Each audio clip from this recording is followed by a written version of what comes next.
Alright, it's Tara Boothby, Sojourn Psychology vlog, a free mental health resource for Alberta and whomever that we started during the pandemic. And we just like keeping it going, get some good information out there, get some thought-provoking ideas about psychology. I just took a 2-week hiatus at the end. I'll comment a bit about that, but I don't want to bore you at the beginning because today I'm going to talk about trauma. Jaren and I did a really interesting little vlog on EMDR, and a lot of people commented that they found it helpful. We got some great feedback from colleagues. Jaren and I will do another one, but today I'm just going to talk about trauma, purely how I explain it. I try to really keep things at a grade 8 level or under so that I can make better sense of things, and so that hopefully people that I speak with can make better sense of things as well. So trauma. Trauma is a tricky bit. We'll talk about big T trauma and little t trauma. We'll talk about relational trauma and trauma that can trigger or lead into acute stress, PTSD, all sorts of things. Trauma is one of those things that can really feel overwhelming and complicated. We talk about how our brain has a window of tolerance and there's adrenaline, and if we get stuck up into adrenaline too much, then we can really feel or have a trauma reaction in our brain. All of that can be very confusing. So how I notice trauma, and when I'm talking to clients, in particular when I have somebody who has whatever going on that's traumatizing to them. It could be anxiety. It could be actual experiences of abuse. It could be witnessing a car accident, being in a car accident. It could be a breakdown of a marriage relationship, being out of relationship with somebody. The spectrum of what is distressing to us is very, very broad. So whomever I'm speaking to, if in particular I think trauma therapy, EMDR, or something similar is beneficial, I start to explain trauma this way. So trauma, it is like when you bite your cheek. Okay, so you know when you bite your cheek, or you get canker, but in particular you bite your cheek, your tongue keeps going over there and touching it, right? So we bite our cheek, our tongue keeps touching that injury because there's damage there. And much like trauma experiences in our brain will naturally keep going back and trying to touch and make sense of what has happened. It's not like there's cell damage in our brain. Perhaps, I mean, there's some school of thoughts that would expand on that and be able to explain how trauma is stored and looks different in our brain, in particular Dr. Carolyn Leaf. Maybe talk about that on another vlog down the road. But whatever metaphor or however we notice it, trauma is distressing, and so it will register as damage in the brain, however that may look on some type of scan. But just like our tongue checking in our cheek, our brain does very much the same thing. It wants to go back and touch the event, touch the experience, touch the loss of relationship, touch the death of somebody we've loved. Our brain will just keep going back and back and back. And for me, it's like our cells or all parts of our being are trying to say, did this really happen? You know, we're seeking our wise mind saying, did this really happen? Help me make sense of this. How do we change as a being? How do we change neurologically? How do I change as a person? Because this thing has disrupted everything, and I am changed by it. There's all sorts of different ways and events and items and relationships that are going to change us forever. So then our brain just goes back to it. I mean, you think of love, and it's more pleasing to go back to it when you're falling in love or have a crush on somebody when you're young. And it's nice, it's enjoyable. The brain wants to go back and touch it. What is this thing? What does this mean? It doesn't feel like a bite on our cheek. It doesn't feel like damage. So we don't notice the brain revisiting that particular thing as distressing. It's very similar. So the brain will revisit new information or large information, whether it's distressing or not. Another piece to notice here that I'll tie in is flashbulb memories. So flashbulb memory is like a core memory. If you watched Inside Out, you know all the different core memories, the good ones, the bad ones, and how joy was really advocating, we only want the good ones, we only want the good ones. But sadness was saying, there's a place for these other core memories. That's a part of who we are. Going forward, we want to integrate all these different core memories. And so when we consider the good and the bad, that flashbulb memory or those core memories, there's different items in our past that are significant and our brain will go back to. Something about this memory taught me something about who I am as an individual, who I am in the world around me, and how I view the people around me. It's attachment lingo to look at what are good and bad memories. And really, attachment, I'm just bringing a whole bunch of stuff in here, but attachment is impacted and informed by our traumatic experiences. So if we have a flashbulb memory that is registered as traumatic, that will impact our view of self, view of others, and view of the world, which is really key to our attachment strategies and our attachment system. So then when I'm activated, similar to I was activated in that flashbulb core memory, then I will be more distressed or more regulated depending on that memory, and I will move into a relationship or out of relationship because of that flashbulb memory. So trauma usually just regulates us unless we work through it with somebody safe. So if a traumatic flashbulb memory registers with me, there is a likelihood that my attachment strategy will be activated in a way that is going to dysregulate my relationship. I'll either move out too firmly or I'll move in too firmly.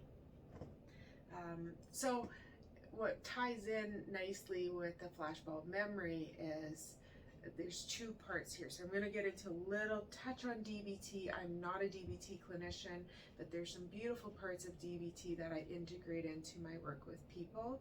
Dialectical behavior therapy. Just going to note something. Preface that with my simplified view of how the brain works.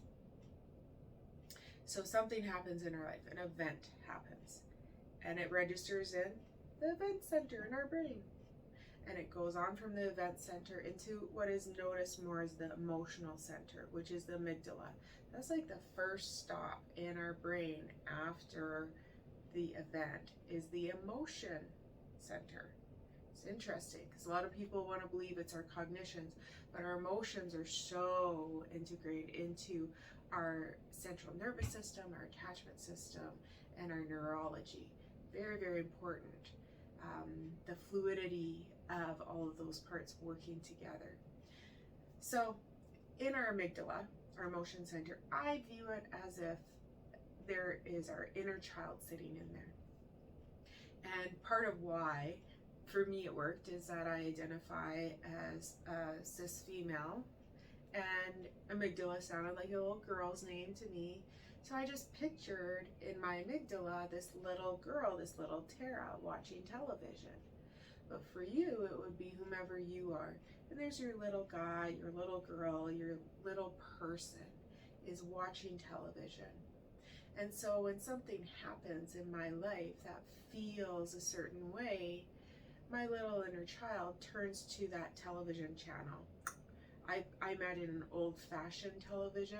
I think it's my grandma's. She had one of those dials like this. Is not everybody remembers this. I'm surprised I do. But you remember the TVs with the dial and you could go, they were like kind of stiff to move it. So she turns the channel on that old TV, and then there is programming. So if I am activated into some of my trauma, and I do have trauma, if I get activated into some of the more significant types of trauma, then there's hours and hours and hours of programming that my little girl ties into. And so if I'm not acknowledging my trauma, The risk of her turning on my trauma channel is that I can get lost in all of this programming.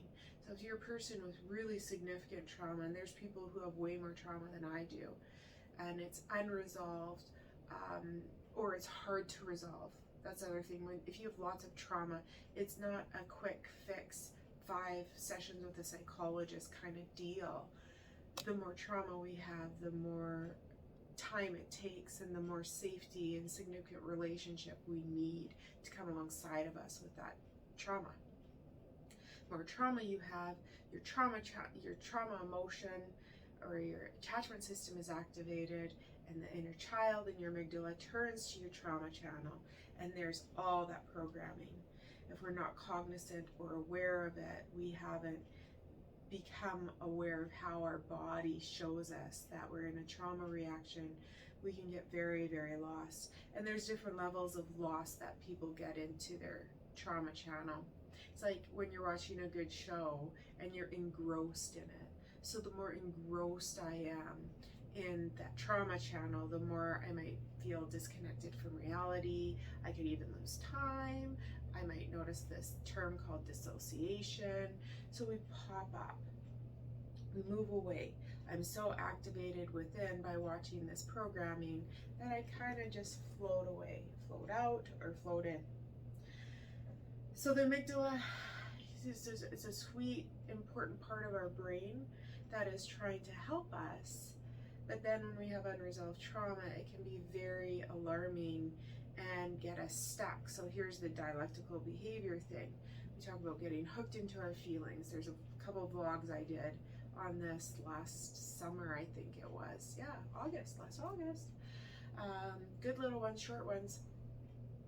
But with dialectical behavior, one of the simplified ways that I understand it is we're really working hard to help people, help ourselves, not get hooked into our feelings. So this idea with dialectical behavior that the first sort of place we might notice is our emotion center. And then there's our reasoning center. And what we're trying to do is help our emotion and our reasoning have fluidity, have conversation, create a narrative, so that we can really meet in our wise mind. Very similar to emotionally focused therapy as well, where we're noticing it from an attachment perspective. The wise mind may notice or be linked into our attachment awareness that the more I understand my underlying attachment fears, my underlying attachment needs, and my real attachment yearning, the more I can notice when those things are unmet. My need is not met.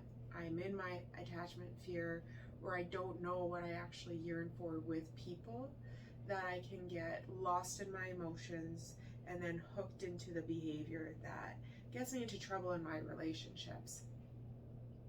This is why understanding trauma, having a really great metaphor or clarity in your mind so that you can help yourself make more sense of your own trauma reaction is important. Because inevitably what happens, and this is why emotionally focused therapy is so powerful, is that our behaviors that get linked into the unawareness, if we are unaware to our attachment fears, our attachment needs, and our attachment yearnings, then we will escalate into our behaviors, whatever they may be. So escalation may be withdrawing or shutting down completely. Escalating may be, hypercritical or really evasive with people. But when we don't know our trauma, and we don't know how it has wounded us as individuals and made it hard for us to maintain relationships, my damaged view of self, my damaged view of others, and my damaged view of the world, if we don't notice the damage to our view, the more at risk we are of getting hooked into our feelings and not conversing with the reasonable self and not landing in the wise mind. The more we're hooked into our feelings, the more risk of getting into the behaviors that I do that get me into trouble with relationships, get me into trouble with myself, actually get me the consequences that I don't want. So there's a lot of different little tidbits in here, and I just hope that it gets you thinking and gets you inspired to consider doing some trauma work.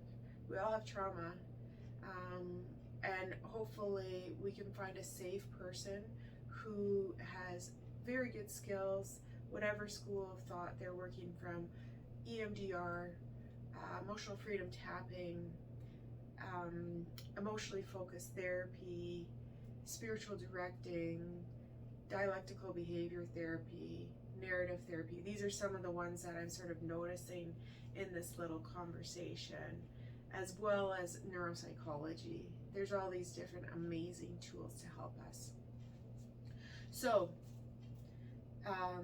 my 2-week hiatus, I had the benefit of participating in a beautiful spiritual retreat, a theology retreat. When I went through customs from Canada to the United States, I told the custom officer I was going to adult summer camp. It's like, how do I explain this? And then they left me alone because it's like, oh, okay, what kind of dork is going to go to adult summer camp? This one right here. It was amazing. I got to learn from some amazing theologians. I was really blessed with meeting lovely people who all just really cared about what love is and how to express the spiritual experience of love, how to help us all better understand that we're all in the same heart of love, and how to just be active and participate in a loving relationship with God. When I talked to my husband about it, we're fully at home, he said, wow, it sounds like your cup was really filled. And I would say that was true. So I didn't ask permission to take a 2-week hiatus from the vlog, but I did. We've got more stuff coming up. Like I said, Jared and I have a plan. I have some plans with our supervision consult group, and then some of the other people on the team, Lisa Rowbottom and I have some plans and stuff like that. So I look forward to dropping these little videos. I hope they're helpful. Blessings to you, gratitude to you, and even though it's beautiful outside Edmonton, summer's here, it's lovely outside, and COVID restrictions are a thing of the past as it appears. Please don't get too caught up in the freedom that we have and neglect your mental health. Take care of you. Watch over yourselves, watch over the people that you love, make good decisions, slow down, be mindful, take meetings with yourself, have some really good spiritual practices that keep you anchored. Peace and love. Take care for now.